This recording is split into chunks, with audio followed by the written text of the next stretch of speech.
Okay, we're going to talk about vector products. The first type of vector product is what we call a scalar product, or the dot product. We call it the dot product because we write a dot between the vectors we're multiplying together to represent how we're multiplying them. If we have a vector A and B and we want to multiply them together, we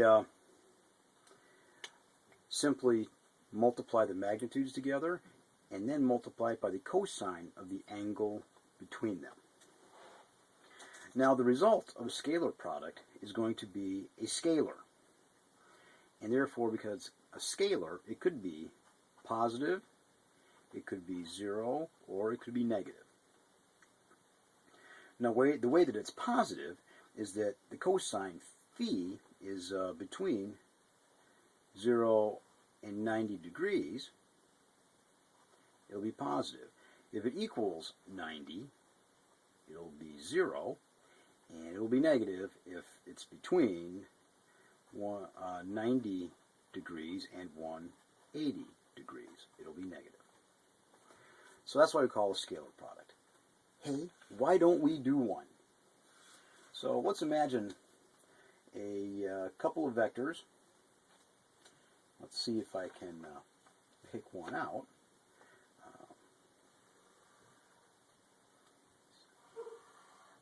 So we've got an x and a y axis. We've got vector b, which is 5, and vector a, which is 4.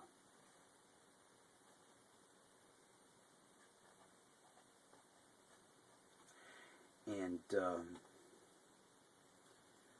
vector a makes an angle of 53 degrees with the x-axis, and vector b makes an angle of 130 degrees with respect to the x-axis. So let's multiply them together.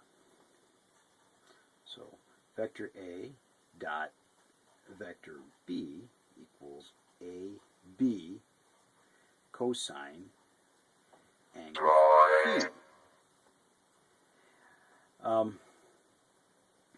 So we know that the magnitude of vector A is 4, the magnitude of vector B is 5, and the cosine of the angle between them, which is going to be this angle here, which I'll draw in red, is going to be 130 minus 53. So that'll be the cosine of 130 degrees minus 53 degrees. So that will be 20 times the cosine of 77 degrees, which equals 4.5.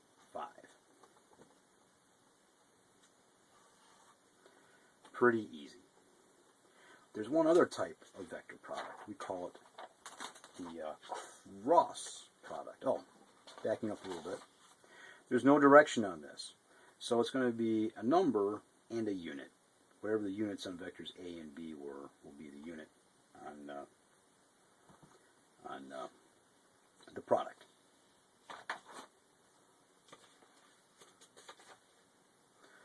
Let's look at the other one. We call this the cross product.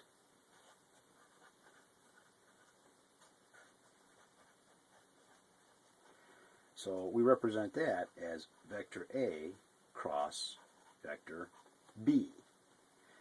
That equals A, magnitude of A, times the magnitude of B, times the sine of angle phi.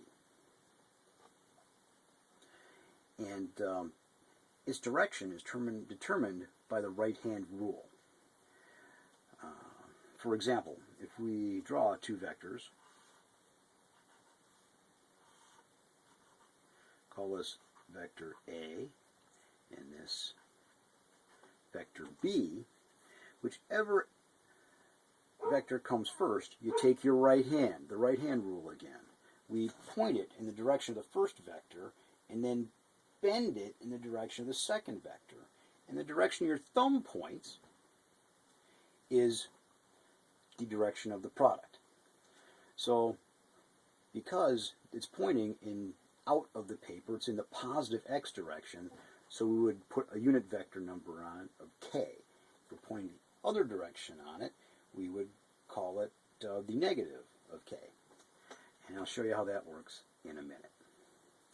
So let's say we've got these two vectors and the angle between them is 30 degrees.